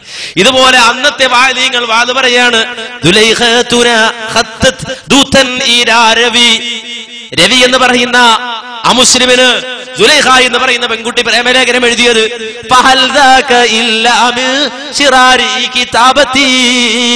പെണ്ണെഴുത്ത് പഠിച്ചത് കൊണ്ടുള്ള ശർറല്ലയോ? ഇതും പാടിയിട്ടാണ് എന്തെടുക്കണത്? പെണ്ണിനെ എഴുത്ത് പഠിക്കൽ ഹറാമാന്ന് ഫത്വ ഇറക്കി വിടുന്നത്. ആ ഫത്വ കേരളത്തിലെ ജനങ്ങൾ സ്വീകരിച്ചു. തീരാന്ന് പറഞ്ഞിട്ട് ഹറാമാന്ന് എഴുത്ത് പഠിക്കാൻ പോയില്ല. മുജാഹിദ് പ്രസ്ഥാനം എഴുപെട്ടിട്ട് പറഞ്ഞു, എഴുത്ത് പഠിച്ചേ പറ്റൂ. ആരാ പഠിക്കേണ്ടത്? പെണ്ണ് പഠിക്കണം, സ്ത്രീ പഠിക്കണം. ഇനി എന്തെങ്കിലും കുഴപ്പമുണ്ടാവുമെങ്കിൽ തൽക്കാലം നിയമം പാസ്സാക്കുന്നത് ആണ് പഠിക്കണ്ട. ആണുങ്ങൾ പഠിക്കേണ്ട കാര്യം എന്താ? ഇനി അഥവാ പ്രേമലേഖനം എഴുതിയാൽ ഇത് വായിക്കാൻ സാധനം കഴിയില്ലല്ലോ. എന്നാലും വേണ്ടില്ല പെണ്ണ് പഠിക്കണം. എന്താ അങ്ങനെ പറയാൻ കാരണം? ഒരു കുട്ടിയുടെ ആദ്യത്തെ യൂണിവേഴ്സിറ്റി എന്ന് പറഞ്ഞാൽ അത് ഉമ്മയുടെ മടിത്തട്ടാണ്. ആ ഉമ്മക്ക് സംസ്കാരമുണ്ടാകണം, ആ ഉമ്മക്ക് വിവരമുണ്ടാകണം, ആ ഉമ്മക്ക് ജ്ഞാനമുണ്ടാകണം, ആ ഉമ്മക്ക് അറിവുണ്ടാകണം. ഒരു കുട്ടി ഗർഭാശയത്തിൽ രൂപപ്പെട്ട് വരുമ്പോ, എന്റെ മകൻ ഗർഭാശയത്തിൽ രൂപപ്പെട്ട് വരുമ്പോൾ, നിങ്ങളുടെ മക്കൾ, നിങ്ങളുടെ ഭാര്യമാർ ഗർഭാശയത്തിൽ രൂപാന്തരപ്പെട്ട് വരുമ്പോ, ആ കുട്ടിക്ക് ജീവൻ വീണ് റൂഹ് വീണത് മുതൽ 6 മാസം കഴിഞ്ഞത് മുതൽ അവരുടെ മനസ്സിന്റെ വികാര വിചാരങ്ങൾ വരെ ആ കുട്ടിയെ ബാധിക്കും. പ്രസവിക്കപ്പെടുന്നതിന് മുമ്പ് തന്നെ ആ ഉമ്മയുടെ സംസാരം ആ കുട്ടിയെ സ്വാധീനിക്കും. ആ കുട്ടിയുടെ, ആ ഉമ്മയുടെ ചിന്ത ആ കുട്ടിയെ സ്വാധീനിക്കും. ഇനി ആ കുട്ടി പ്രസവിക്കപ്പെട്ടാൽ ആ കുട്ടിയുടെ ആദ്യത്തെ യൂണിവേഴ്സിറ്റി, ഏതൊരു കുട്ടിയുടെയും ആദ്യത്തെ മദ്രസ ഉമ്മയുടെ മടിത്തട്ടാണ്. അതുകൊണ്ട് ആ ഉമ്മക്ക് വിദ്യാഭ്യാസം വേണം, ആ ഉമ്മ പഠിക്കണമെന്ന് കേരളത്തിൽ മുജാഹിദുകൾ പറയുക മാത്രമല്ല, മാന്യ സഹോദരങ്ങളെ, അത്ഭുതം തോന്നും നിങ്ങൾക്ക്.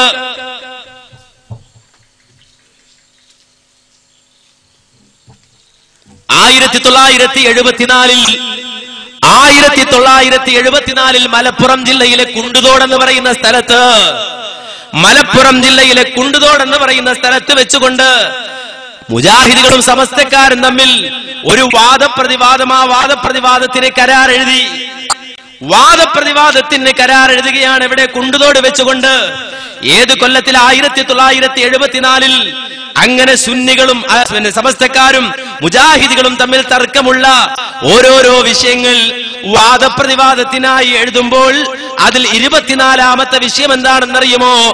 ആ 24ാമത്തെ വിഷയം മറ്റൊന്നുമല്ല, സ്ത്രീകൾക്ക് കയ്യെഴുത്ത് പഠിക്കൽ മക്രൂഹാണ്, കറാഹത്താണ്. സുന്നികള് സമസ്തക്കാര് നെയ്യപ്പോന്ന് പറഞ്ഞവരാണ്, അതിനകത്ത് സുന്നത്തൊന്നും ഉണ്ടാവൂല. അങ്ങനെ സുന്നികള് അപ്പോ എന്താ പറഞ്ഞത്? കയ്യെഴുത്ത് പഠിക്കൽ മക്രൂഹാണ്, സ്ത്രീകൾക്ക് കയ്യെഴുത്ത് പഠിക്കൽ അനുവദനീയമാണ്. മുജാഹിദുകൾ 1974 വാദപ്രതിവാദത്തിന് കരാർ എഴുതണേ. വാദപ്രതിവാദം എന്താ? സ്ത്രീകൾക്ക് എഴുത്ത് പഠിക്കൽ കറാഹത്താണ്, സമസ്ത അനുവദനീയാണ്. മുജാഹിദുകള് നിങ്ങൾ ആലോചിച്ച് നോക്കൂ. ഇന്നോ ആളുകൾ മുജാഹിദായില്ലേ? ആളുകള് ഈ വിഷയത്തിൽ മുജാഹിദായില്ലേ? ഇന്ന് എഴുത്ത് പഠിപ്പിക്കാത്ത ആരാളുള്ളത്? എന്റെ മകൾക്ക് എഴുത്ത് പഠിപ്പിക്കണ്ട എന്ന് ചിന്തിക്കുന്ന ആരാളുള്ളത്? നമുക്കറിയാം, ഇന്ന് മെഡിക്കൽ കോളേജുകളിൽ തട്ടമിട്ടിരിക്കുന്ന, മഫ്ത ധരിച്ച, പർദ്ദ ധരിച്ച മുസ്ലിം സഹോദരികളുണ്ടെങ്കിൽ ആ രൂപത്തിൽ മുസ്ലിം സമുദായത്തെ വളർത്തിയെടുക്കാൻ, പരിവർത്തിപ്പിച്ചു കൊണ്ടുവരാൻ ഈ പ്രസ്ഥാനം ചെയ്ത സേവനത്തെ മറക്കാൻ പറ്റുമോ? മുസ്ലിം സഹോദരികൾ നമുക്കറിയാം, 19 കൊല്ലം മുമ്പ് ചാവക്കാട് പോലുള്ള തീരപ്രദേശങ്ങളിൽ നിന്ന് വിദേശത്തേക്ക് ജോലിക്ക് പോയ പുരുഷന്മാർ, ആണുങ്ങൾ, മലയാളികൾ ആ ഗൾഫിൽ പോയി മരുഭൂമിയിൽ തവിക്കുന്ന സൂര്യന് താഴെ പണിയെടുത്തിട്ട് തന്റെ കുടുംബവുമായി ആ കാലഘട്ടത്തിൽ മൊബൈൽ ഫോണുകൾ വ്യാപകമാകാതിരുന്ന ആ കാലഘട്ടത്തിൽ, ടെലിഫോണുകൾ വ്യാപകമാകാതിരുന്ന കാലഘട്ടത്തിൽ, ടെലിഫോൺ ബൂത്തുകൾക്ക് മുന്നിൽ നീണ്ട ക്യൂ കണ്ടിരുന്ന ആ കാലഘട്ടത്തിൽ സ്വന്തം വീട്ടിലെ സ്വന്തം ഭാര്യയ്ക്ക് കത്തയക്കുമ്പോ ആ കത്ത് കയ്യിൽ കിട്ടിയ ഭാര്യ അത് വായിക്കാൻ അടുത്തുള്ള അയൽവാസിയായ സുരേഷ് അന്വേഷിച്ചു പോവാണ്. സുരേഷ് ഇതൊന്ന് വായിച്ച കെട്ടിയനയച്ച കത്താണ്, അല്ലെങ്കിൽ പോസ്റ്റ്മാനോട് തന്നെ പറയാം, പോസ്റ്റ്മാൻ എന്റെ മാപ്പിളയുടെ കത്ത നിങ്ങളൊന്ന് വായിച്ചു തരുമോ? അനുഭവമല്ലേ മാന്യ സഹോദരങ്ങളെ? അക്ഷരം വിലക്കി, വിദ്യ വിലക്കി ഈ സമൂഹത്തിലെ അർദ്ധഭാഗമായ എന്റെയും നിങ്ങളുടെയും ഉമ്മമാരെ, പെങ്ങന്മാരെ കെട്ടിയിട്ട ആളുകളെ സംബന്ധിച്ചിടത്തോളം അവരുടെ കയ്യിൽ നിന്ന്, ആ കരാളഹസ്തങ്ങളിൽ നിന്ന് ഈ സമൂഹത്തെ പിടിച്ചു വാങ്ങി അവർക്ക് പഠിക്കാൻ അവകാശമുണ്ട് എന്ന് പറഞ്ഞ ഈ പ്രസ്ഥാനത്തെ ഒഴിച്ചു നിർത്താൻ, വിമർശിക്കാൻ സമസ്തക്കാരന് അവകാശം ചിന്തിച്ചു നോക്കുന്നതാണ്. 1974 വാദപ്രതിവാദത്തിന് കരാറെഴുതിക്കൊണ്ടുപോലും ഈ വിഷയം സമർത്ഥിക്കേണ്ട അവസ്ഥയുണ്ടായിരുന്നെങ്കിൽ ഇന്നത് പറയാൻ തന്നെ നാണം. കണ്ണൂർ ഒരിക്കലും മുഖാമുഖം നടന്നു, നമ്മുടെ കണ്ണൂരായതുകൊണ്ട് വ്യക്തമായി മനസ്സിലാവും. കണ്ണൂർ മുഖാമുഖം നടന്നപ്പോ ഈ വിഷയത്തെ സംബന്ധിച്ച് ഒരു സുഹൃത്ത്, മുജാഹിദ് സുഹൃത്ത് ചോദ്യം ചോദിച്ചപ്പോ പറഞ്ഞ മറുപടി നിങ്ങളൊന്ന് കേട്ടോളൂ. എന്റെ ചോദ്യം 2 അവസ്ഥയും ഉള്ളപ്പോഴുള്ള ഒരു ചോദ്യമാണ്. അൽ ബയാൻ അറബി മലയാള പത്രത്തിൽ, എന്റെ ഓർമ്മ ശരിയാണെങ്കിൽ 1926 കേട്ടോളെ, അൽ ബയാൻ അറബി മലയാള പത്രത്തിൽ കാണാം, സ്ത്രീ അക്ഷരവിദ്യ ശറഹിൽ മക്രൂഹാണെന്നും അങ്ങനെ തുടങ്ങിയിട്ട് അവസാനം പറയുന്നുണ്ട്, ഇക്കാലത്തുള്ള സ്ത്രീ അക്ഷരവിദ്യ തീർത്തും ഹറാമാവാൻ മാത്രമേ വഴി കാണുന്നുള്ളൂ. പ്രവാചകൻ സല്ലല്ലാഹു അലൈഹി വസല്ലമ തങ്ങൾ ഒരിക്കലും തന്നെ സ്ത്രീകളോട് അതായത് വിദ്യ പഠിക്കണമെന്ന് പറഞ്ഞിട്ടില്ല. ഇത് ഞാൻ ചുരുക്കി പറയുന്നതാണ്, ദീർഘമായിട്ടല്ല. അപ്പോൾ ഇപ്പോൾ നമ്മൾ പറഞ്ഞിട്ടില്ല എന്ന് നിങ്ങൾ പറഞ്ഞു. ഈ വാദം നിലനിൽക്കെ തന്നെ ഞങ്ങൾക്കറിയാം, അല്ലെങ്കിൽ നമ്മൾ കണ്ടുപഠിച്ചതും കേട്ടുപഠിച്ചതുമൊക്കെ കാണാം, സമസ്തയുടെ മദ്രസകളിലും തന്നെ പെൺകുട്ടികൾ സ്ത്രീ അക്ഷരവിദ്യ പഠിക്കുന്നുണ്ട്. 926 അൽബയാനിൽ എഴുതി എന്നാണ് സുഹൃത്ത് പറഞ്ഞത്. 926 അൽബയാൻ ഇറങ്ങിയിട്ടില്ല. അൽബയാനില്ല ഒന്ന്. പിന്നെ രണ്ടാമത്തെ കാര്യം, ഒരു പത്രത്തിൽ ഒരു ലേഖനം എഴുതിയാൽ സ്വാഭാവികമായും അതിന്റെ അടുത്ത ലക്കത്തിൽ അതിന്റെ മറുലേഖനം ഉണ്ടോ എന്നും അതിന്റെ ഖണ്ഡനങ്ങൾ ഉണ്ടോ എന്നു കൂടി പരിശോധിക്കേണ്ടതാണ്. അദ്ദേഹം തന്നെ ആ ലേഖനം കണ്ടിട്ടില്ല. 2, സമസ്ത കേരള ജമിയത്തുൽ ഉലമ ഇவ்விഷയകമായി എവിടെയെങ്കിലും എന്തെങ്കിലും പൂർവ്വകാലത്ത് എഴുതുകയോ പറയുകയോ ചെയ്തിട്ടുണ്ടെങ്കിൽ പൂർവിക മഹത്തുക്കളുടെ ഗ്രന്ഥങ്ങളിൽ സൂചിപ്പിച്ച കാര്യം എടുത്തു ഉദ്ധരിക്കുക മാത്രമല്ലാതെ സ്ത്രീകളെ പഠിപ്പിക്കരുത് എന്ന രീതിയിൽ ഒരു നയസമീപനം സമസ്ത സ്വീകരിച്ചിട്ടില്ല. അങ്ങനെ സ്വീകരിച്ചിരുന്നുവെങ്കിൽ മദ്രസത്തുൽ ബനാത്തിന് തുടക്കത്തിൽ തന്നെ അംഗീകാരം കൊടുക്കില്ല. മഹാന്മാരായ ഇപ്പൊ ഇമാം ഷാഫി തങ്ങൾ ഉമ്മ പോലെയുള്ള ആ പൂർവീകര തസൗഫിന്റെ ആലിമീങ്ങളുടെ സൂക്ഷ്മതയുടെ ഭാഗമായി എഴുതി വെച്ച ഏതെങ്കിലും ഉദ്ധരങ്ങൾ സതകേരളത്തിലുള്ള പ്രസിദ്ധീകരണങ്ങളിൽ വന്നിട്ടുണ്ടാകാം. വായിച്ച ലേഖനത്തെ അന്ത്യത്തിൽ തന്നെ ഉപയോഗിച്ച പദം അതിന് വളരെ ശരിയാണ്. ഞാൻ പറഞ്ഞ ഒരാളുടെ അഭിപ്രായമോ അങ്ങനെ വരാനേ വഴി കാണുന്നുള്ളൂ. ഒരിക്കലും ഒരു തീരുമാനമോ മസലയോ അങ്ങനെയല്ലല്ലോ പറയാറുള്ളത്. അല്ല, അത് ഒരാളുടെ അഭിപ്രായം, അത് എഴുതിയ ആളുടെ അഭിപ്രായം. എന്നപോലെ കിതാബുകളുടെ ഉദ്ധരണി നോക്കിയാൽ സമത്വക്കാരല്ലാത്ത പൂർവീക പണ്ഡിതന്മാർ തന്നെ സ്ത്രീകൾക്ക് എഴുത്തും വായനയും പഠിപ്പിക്കുന്നതിന്റെ ദൂഷ്യത ഉദ്ധരിച്ചത് കാണാൻ കഴിയും. പൂർവീക പണ്ഡിതന്മാരുടെ രേഖകളിൽ തസ്ബിന്റെ കാഴ്ചപ്പാടനുസരിച്ച് പണ്ഡിതന്മാർക്ക് അക്കാര്യത്തിൽ അഭിപ്രായാന്തരം സ്വാഭാവികമാണ്. പക്ഷെ സമത്വ നയം എന്ന രീതിയിൽ മദ്രത്തുൽ ബനാത്ത് ആരംഭിക്കുകയും പ്രവർത്തിക്കുകയും ചരിത്രം നിങ്ങൾക്കറിയാമല്ലോ. അപ്പോ അത് ആരും എഴുതി ലേഖനാന്ന് പറഞ്ഞത് 1930 മാർച്ച് മണ്ണാർക്കാട് വെച്ച് ചേർന്ന യോഗത്തിൽ നടപ്പാക്കിയ പ്രമേയം അത്. പക്ഷെ അതിന് പറയാൻ കഴിയില്ല ആരും എഴുതി ലേഖനം തിരുത്തിയിട്ട് ആരുമല്ല, നേരെ മറിച്ച് സമസ്തയുടെ പ്രമേയമായി വിദ്യാഭ്യാസ ബോർഡിന്റെ യോഗത്തിൽ തീരുമാനം എടുത്തിട്ട് മദ്രസകൾ നടപ്പാക്കിയതാണ്. ഇനി അതുകൊണ്ട് പോരെ കേട്ടു. എം എ ഉസ്താദ് ഒരു ഉസ്താദുണ്ട്.